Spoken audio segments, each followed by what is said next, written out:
She wanted justice 7 years ago and never got it. And here we are today, worse off than we were back then. And I know it's directly related to the trauma she suffered at Cumberland Hospital. This Connecticut mom is speaking to CBS 6 about her daughter, one of 20 former patients who have filed a $127 million lawsuit against the Cumberland Hospital for Children and Adolescents in New Kent County and the company that owns it, UHS. The crux of this lawsuit is an abuse of power.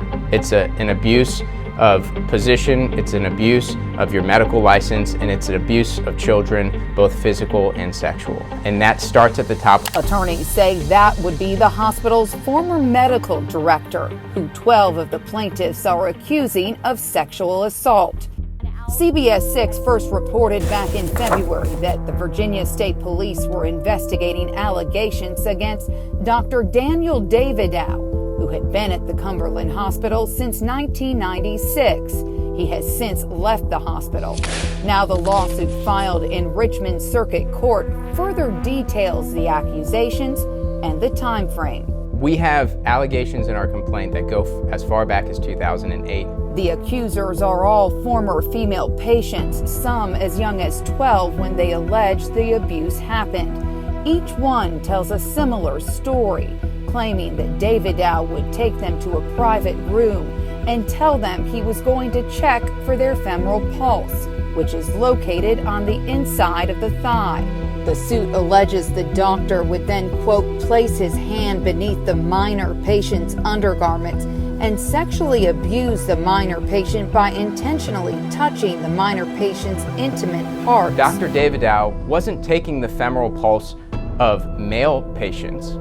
He wasn't taking the femoral pulse of patients when their parents were in the room. He was only taking the femoral pulse of patients when they were alone, when they didn't have somebody there to speak for them, and when they were the most vulnerable. Some of the plaintiffs allege they were abused multiple times, with one patient claiming Davidow also struck her with a belt if she would not behave. The suit states multiple patients reported the alleged abuse to nurses, therapists, and other staff members.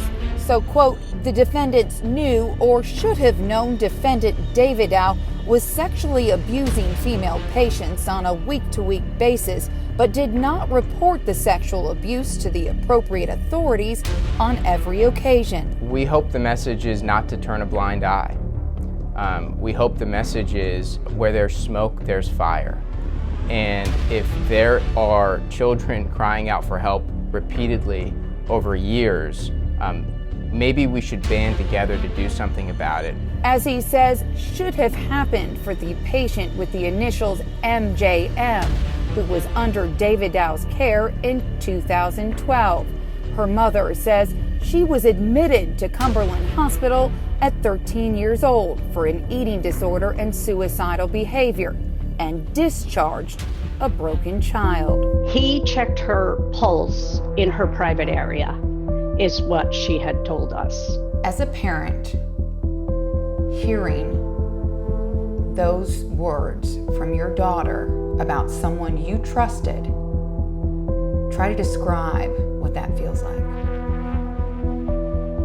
It's pretty gut-wrenching because I didn't send her down there for that. I sent her down there to get help. And now you have made this far worse. And she has carried this for 7 years. And MJM's mom says that's not all the now institutionalized 22-year-old carries with her as the result of her stay at Cumberland. There was an autistic boy who entered her room. He touched her inappropriately under her shirt, and she had to fend him off because nobody came to her aid. And she said it was pretty rough, too. It was not easy for her to get him out of her room. And when she complained to them, nothing happened. Mom would post this to Facebook September 17th, 2012, stating inappropriate touching is never okay, no matter what one's mental capacity is. Though she says that's how the hospital justified the alleged abuse.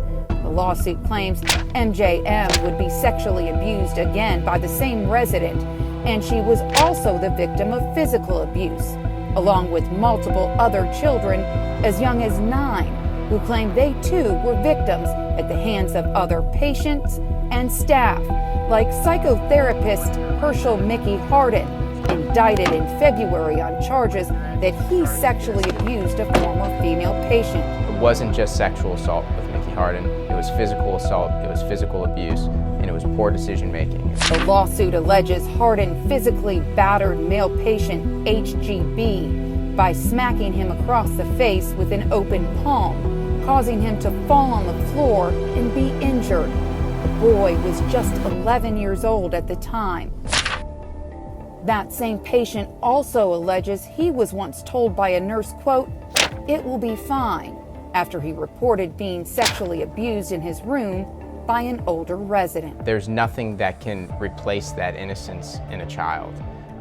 But ultimately, if we're hoping for change, if we're hoping for companies like UHS and for Cumberland to actually make decisions that are better for the children in their care, we have to make it hurt where it matters to them most. What you took away from these kids and what you did to the families is irreplaceable. There's no amount of money that can give us our life back, give us our daughter back. It's comparable to death for so many parents. And we know that's final.